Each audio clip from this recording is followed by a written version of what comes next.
Where are we going? The 2012 global shift, the realignment of the planets, provided the visual impetus for this exhibition by printmaker Kim Major-George and contemporary poet Steve Thorpe. A blazing light-filled glory, a day that fades, a night that speaks, shines only in response to a silver question. Steve Thorpe has described his visual poems as a meditation, a lamentation and a gentle call to arms. I asked Kim which came first, the poems or the artwork? Well, Steve Thorpe is a contemporary poet. He lives in Wales, so a long way away from where I live. I live in Hertfordshire. But we came together in 2009 over a poem and an image that we both liked. It was one of my images, he wrote a poem, and that's where our original relationship came.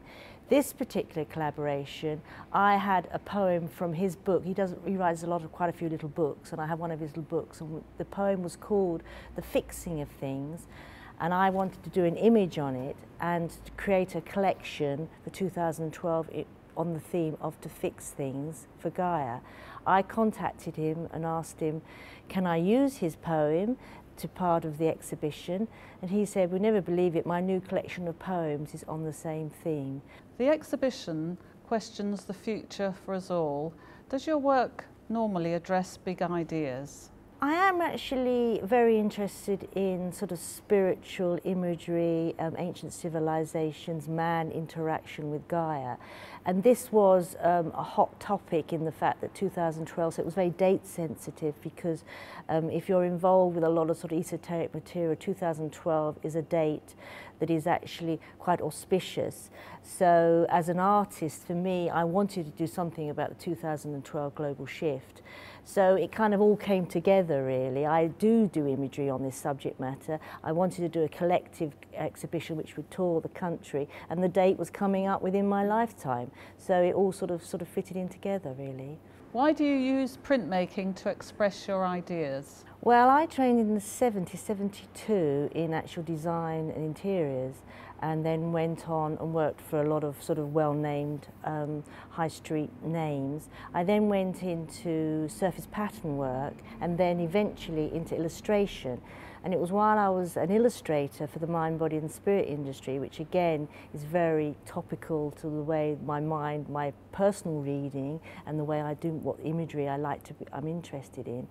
I had a book brief on my desk as a freelance artist or freelance illustrator about Lemuria, the time before Atlantis, and I was wanting to create sort of a fuzzy ethereal look to the unicorns that I was illustrating, and I wasn't getting it with the techniques that I had to date.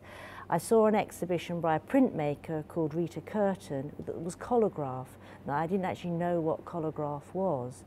I researched it, went on courses with her, came back, was completely taken with the concept of hand pull printing, which is what colograph is all about. And then it's now 10 years down the line, I do everything with colograph, involved with colograph, which is hand pull printing. What is a colograph? Colograph is part of the print spectrum. You may have heard of etching, lino, dry point, those sort of names. So colograph is one of them, and it's very a textured form of hand pull printing. It starts with a printing plate. You put textures onto your plate, which you then subsequently marry with damp paper and pull through a press, and you get the print off. This is melted plastics, and that's made the Gaia shape. This one here is just wallpaper, which I think is quite an interesting concept, that with just textured wallpapers you can make a printing plate. This one here actually is with lino and polyfiller, which is a bit of an unusual concept, but it's still all textured hand pull printing. So these are vehicles, plates that actually will be loaded up with ink and married together with damp paper to print from, and that's what colograph's all about. Is your exhibition going to change the world? Well, I think we need to change. Whether this exhibition has any impact on people reading it, it's just a hope that they will, and it's the choices they make on a day-to-day which will actually change the world before we're made to change with events outside our control. I'm very lucky to be able to work with Steve Thorpe the poet, really, because you know, he's a very gifted poet, and I'd love to be able to write like he writes. I mean, that would be fantastic. but I'm not the writer, I'm the interpreter of words, or, you know, I create the images and he writes the words around the image. So it's a good relationship.